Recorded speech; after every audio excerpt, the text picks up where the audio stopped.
Hello, my name is Jeremy Barnes, and today I'm going to be doing a review for Loki episode 4 titled The Nexus Events. And I'm just going to go through the things I liked and everything that happened and my thoughts about them. So, first of all, I have to say I loved the episode, and I think it was not only the best episode so far of Loki, but also the best episode of Marvel on Disney Plus, which includes every episode of WandaVision, every episode of The Falcon and the Winter Soldier, and every episode so far of Loki. So it was pretty much everything I could have ever wanted, and in my opinion, I think the episode was perfect. There was nothing that it could have done better or differently. I loved everything about it pretty much. And I want to even go so far as to say that this has now surpassed the level of excitement for me than any of the Marvel Netflix shows that came out, which those shows are kind of in their own little sub-universe in the MCU. And we have yet to know for sure whether or not they're actually canon to all the movies, but all of those shows include Daredevil, Luke Cage, Jessica Jones, Iron Fist, The Defenders, and The Punisher. And this, I think, has now passed any level of hype that I had in those shows, which were also very good. But the other Disney Plus shows, for me, didn't ever reach quite the heights of those shows. But now with this episode, Loki has for me. So what more can I want? So now I'm gonna go into some specific details, and I'm gonna kind of go in the order that it kind of happens for the most part in the episode. So first of all, we start off with seeing Sylvie's backstory when she was young, and I thought it was cool seeing her as a little girl in Asgard, which I didn't know that she was actually from Asgard. Like I thought maybe she was somehow grew up somewhere else because we knew that she was adopted because she said in episode 3, but I thought maybe she could have been like living on a different planet, like even Earth possibly. And I thought she didn't have Odin or Frigga as parents, but it seems like maybe her version of events, Frigga died, possibly, I don't know, in childbirth, maybe. Maybe that's why she never knew her mom, and maybe just saw her in pictures or something. I don't know, but I don't know. Maybe we'll go more into that later in the show, but I don't think we really have to. I'm fine if we don't.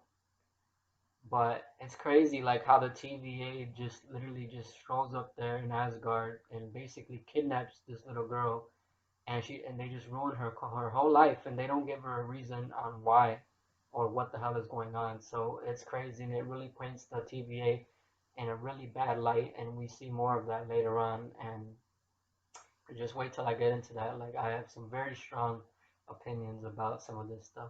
After that, we go back to like the present day, the last time we saw Loki and Sylvie on Lamentus 1, and they're just pretty much sitting there and waiting to accept their fate. But then they have a moment where they touch hands, and like I think Loki is the one that really feels what's happening when that happens. Sylvie doesn't really know, but I think Loki has a certain attraction to Sylvie, which I can't blame him, but I don't think Sylvie necessarily has that quite yet, or at least not in that way. But we'll see what happens with that later on. But that was one of my favorite parts when back at the TVA once they come to get them. After that moment, they see like the Flash and they create like a crazy Nexus event with just that one touch, and that's how the TVA is able to save them before everybody dies on the planet once it's destroyed.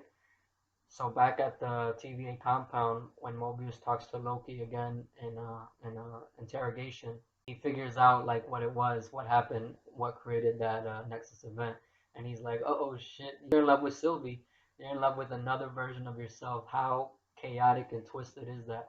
And the way that he was saying all that stuff was hilarious, man. Like it was cracking me up because last time there was some romantic tension between Loki and Sylvie, and myself and some others, all they kind of like saw that, but we weren't really sure if that's what they were gonna do with it. But honestly, I'm happy that they did because I do definitely ship them together. I think they're a great team, both if they're just partners or friends, but also if they do take a romantic interest in each other. I'm definitely all for it. And at first I thought it would be weird since they are both kind of like Lokis, but at the same time, a different version of you is not you because they have a completely different life. And Loki, our main Loki, is male. Like he's gender fluid, yes, but his um his biological birth gender is male, and Sylvie is female. So why not? You know, I don't know. Some people might get mad about that, and I have seen that people online have been mad about that, but I have no problem with it. And I actually think it would be a pretty interesting dynamic, and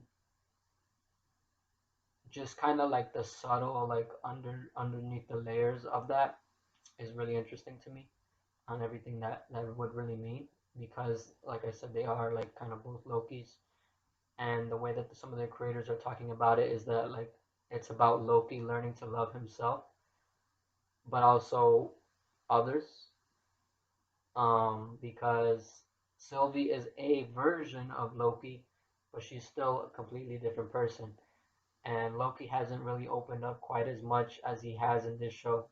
And that was first with Mobius, he opened up a lot, and then now with Sylvie. So it's pretty interesting, and I haven't seen Loki like this quite like really at all. Like maybe with Thor, he does have probably that's probably his closest relationship, but even then, it's like kind of more of a distant relationship between them. So I'm really excited to see what happens later on with that. After their conversation, um, Mobius puts Loki in a time loop, which was crazy, and we saw Sif. Sif is back, and that's crazy. We haven't seen her since Thor: The Dark World, which is a long time ago already. What is it, like 8 years? And nobody was sure if she would ever come back, but since she did come back here, I think she will have an even bigger role in Thor: Love and Thunder.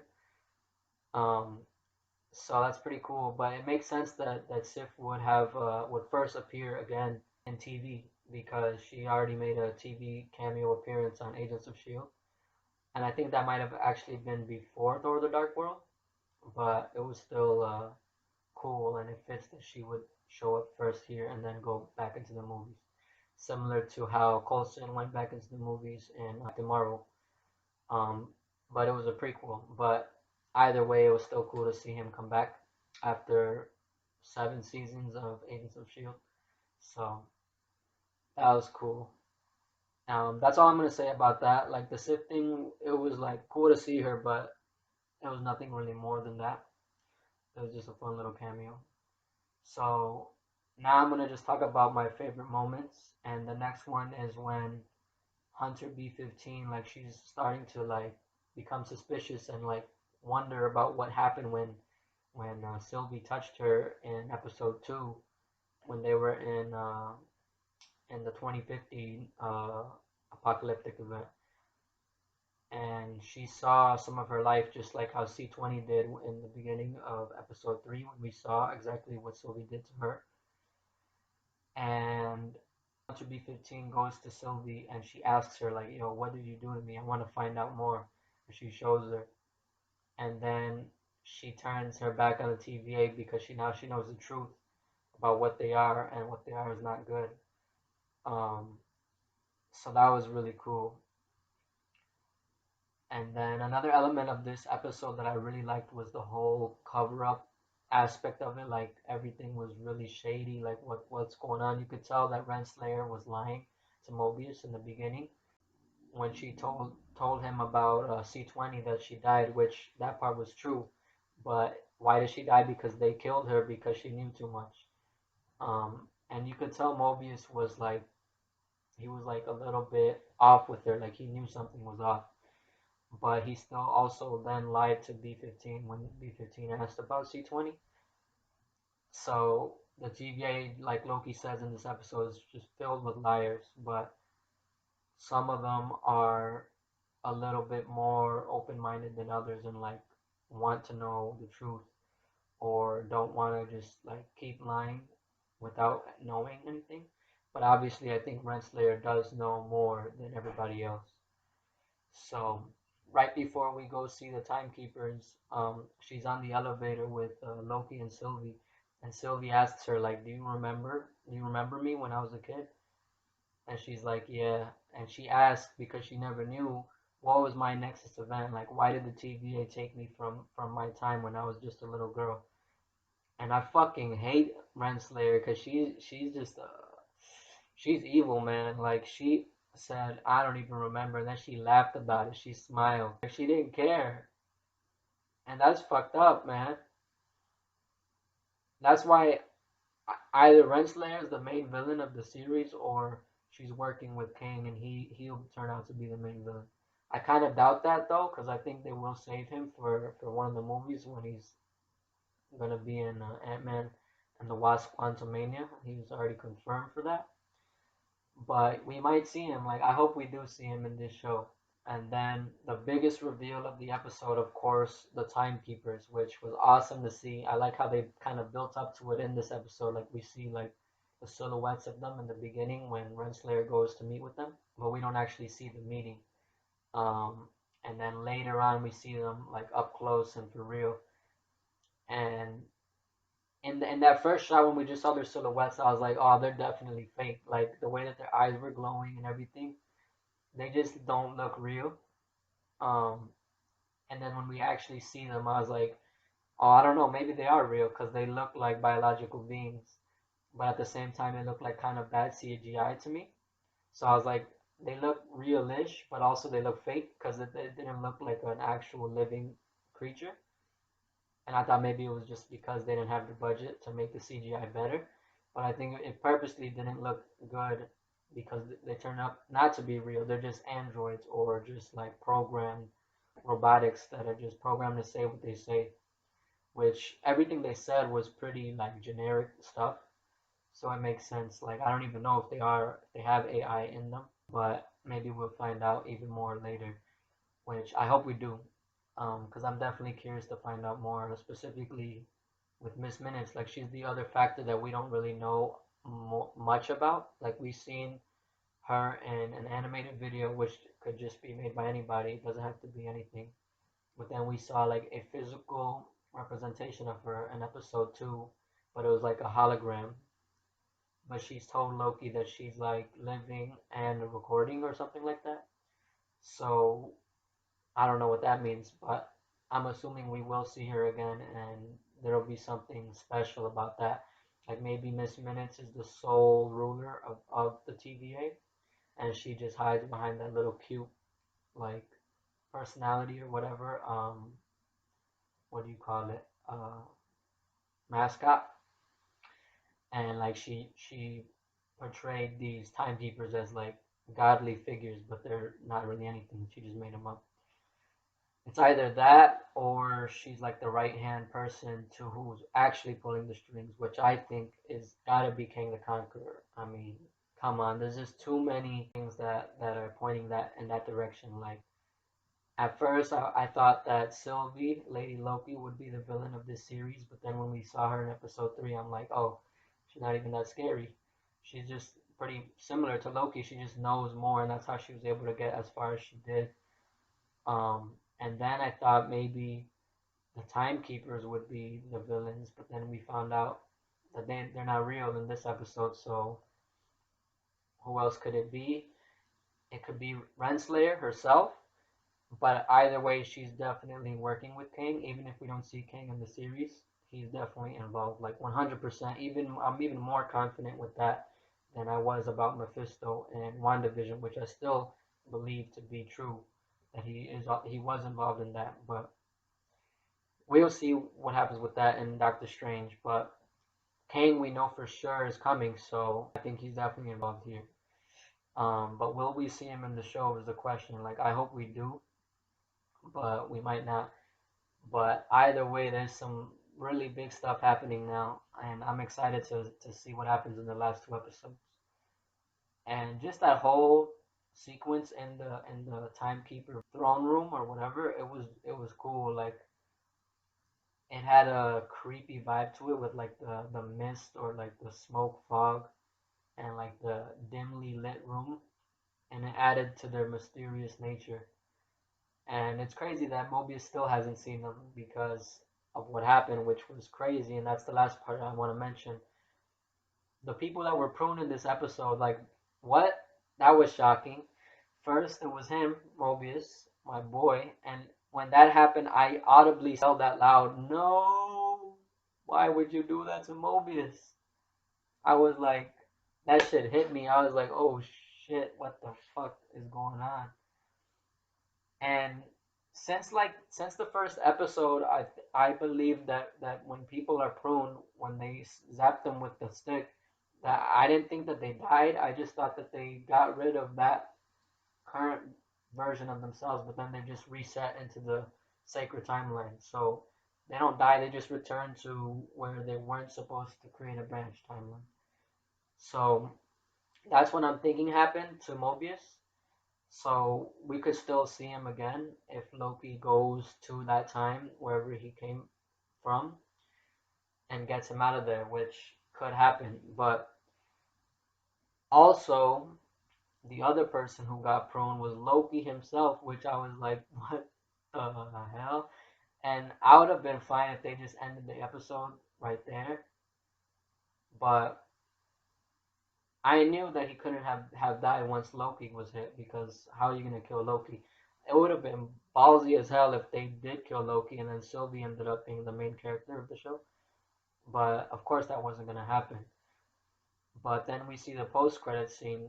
I did. I don't know about you, but I was like I was going online and I was just processing all my thoughts about the episode and I was just letting the credits play and then that happened. I wasn't really expecting one to happen, but I'm so glad that it did because I didn't think that they could make the episode any better and then they did with that. And I was like, oh shit, four Lokis, four. That's crazy. He woke up and he saw three more human versions of himself and then a crocodile or alligator version of Loki, which that's crazy. It makes me think of Frog Thor, which I think Thor said happened in Ragnarok. He said that Loki did turn him into a frog once, which is hilarious. And then I guess Loki's reptilian or amphibian animal form, besides the snake, of course, is a crocodile, so that's pretty fun. I wonder if it talks. I guess we'll probably see in the next episode, but I've been waiting for Richard E. Grant to come out as King Loki, but they call him Classic Loki, and he was wearing the comic book accurate suit, which is hilarious. But I love that Disney Plus has been giving us the accurate suits in these Disney Plus shows. First with Wanda's Halloween costume, and then Falcon's starting costume in the show was closer to his comic book costume. It wasn't as cheesy as his comic book costume because it was modernized, but it had the same color scheme. But now we see just as cheesy as Wanda, a Loki comic accurate costume, which is what he's wearing, which is hilarious because this guy, from what I've seen him in, is always like a serious, like intense actor, but he's in a goofy ass costume. So I wonder how that he's gonna play Loki. Like I wonder if it will be a little bit goofier. But I'm excited, and Kid Loki looked like a badass, and I can't wait for Young Avengers, which I'm pretty sure he's gonna be in. And then I wasn't sure if the other guy was Loki, but it is, and they said that he's called Boastful Loki, which I don't know what that means because I thought all Lokis were pretty boastful, but we'll see. It looks like he has like a Thor-esque hammer. So look at this shirt. The fight of our lives. But imagine this where everybody's Loki. That's what that post credit scene was, and that was dope, man. I can't wait, and we'll see even more Lokis probably because we got the President Loki, which might be another version in that same place where the others that we saw at the post credits were, and then we might see the Asgardian King Loki, which was also in the trailer, and who knows what else. So I'm excited for the next episode and seeing what's going on with that. I think that's when we might see. Some people were saying the New York thing from the trailer, but I also think we might see Asgard also in the next episode. We might see both, and maybe even more apocalyptic events or locations. So I wonder if only every Loki goes to wherever he landed at in this post credit scene, or if everybody that ever gets pruned goes there. Like it's kind of like a purgatory or something. I'm really curious and interested to find out about that. But yeah, this episode was crazy. So I don't know. I think that's pretty much all I'm gonna say. Actually, I did remember one thing that maybe could have made the episode a little bit better, or one negative that I have, and it's the same that I had for episode three, and it's the fact that they never reference, even still now, what happened at the end of episode two, which was crazy. It was mind blowing when it happened, but they don't even talk about it. Like I thought, now that we went back to the TVA, we would see some of that stuff, especially from the episode description on Disney Plus. Like both for episode three and four, the description like made me have certain expectations, but then the episode turned out to be something completely different. So I hope they mention that soon at some point before the series ends. But honestly, it didn't even like I didn't even think about it once I got into the episode, and I didn't mind that we didn't get that answer yet because I was like thoroughly entertained the entire time. But if we never talk about it, then that'll probably be a negative overall for the entire show. Um, I think I don't know. It seems like it might just be another situation similar to how in WandaVision the beekeeper went missing and he never showed up, like he just disappeared. And I always, every single episode after that happened, I was like, yo, where's the beekeeper? And I was expecting we would get some sort of reveal, but we never did. So it just might be another case like that where they don't bring it up again. But I feel like this is definitely way bigger, and I think it needs to be brought up. The beekeeper, I could let it go, but this, I don't know, it'll be more difficult. I guess the only way it could be explained away is that they had enough Minutemen to go out and prune all those branches that were created by Sylvie. And Sylvie's plan was it didn't have anything to do with all that bombing of the timeline. It was just to distract people so that she could get inside to kill the timekeepers where they would be unprotected. So I don't know, but we'll see. And either way, maybe it'll just have payoff in the Doctor Strange movie because that is what causes the multiverse of madness. But I don't know. Like I said, I guess we just gotta wait till the end of the series. There might be a different event that actually impacts everything to a greater extent than that did. And even in this episode, seeing the Nexus event of Loki and Sylvie causing that near vertical branch, maybe that's even more important than the thing in episode two. So we have yet to see about that, but I just thought I would mention that real quick. And also, I kind of just want to talk about my theories about Kang, because before I thought maybe that middle timekeeper would be Kang, but we saw him in the animatronic form or whatever that was, and it didn't look like Kang. There were a couple of other times in the previous episodes where it did look like Kang.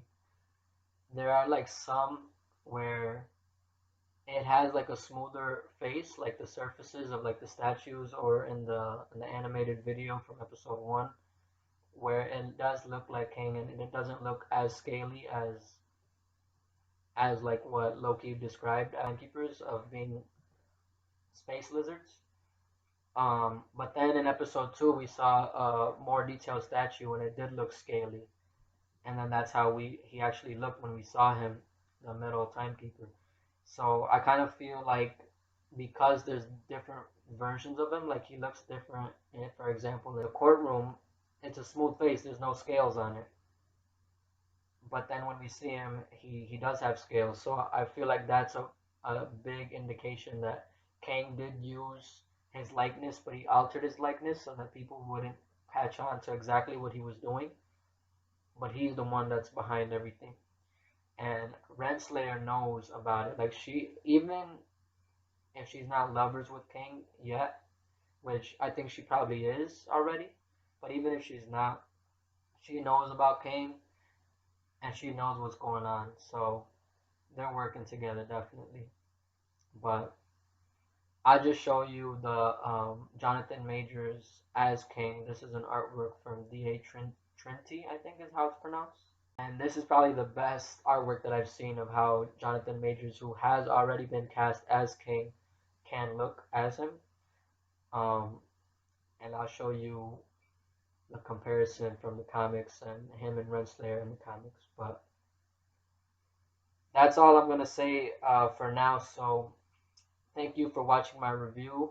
I hope you enjoyed the episode as much as I did. I know some people are kind of like not really on it, but I think most people did love it as much as I did. But the show has got me hooked now. Like I wasn't sure at first, but now I'm all in. Can't wait for the last two episodes. So I'll see you next time. Goodbye and peace.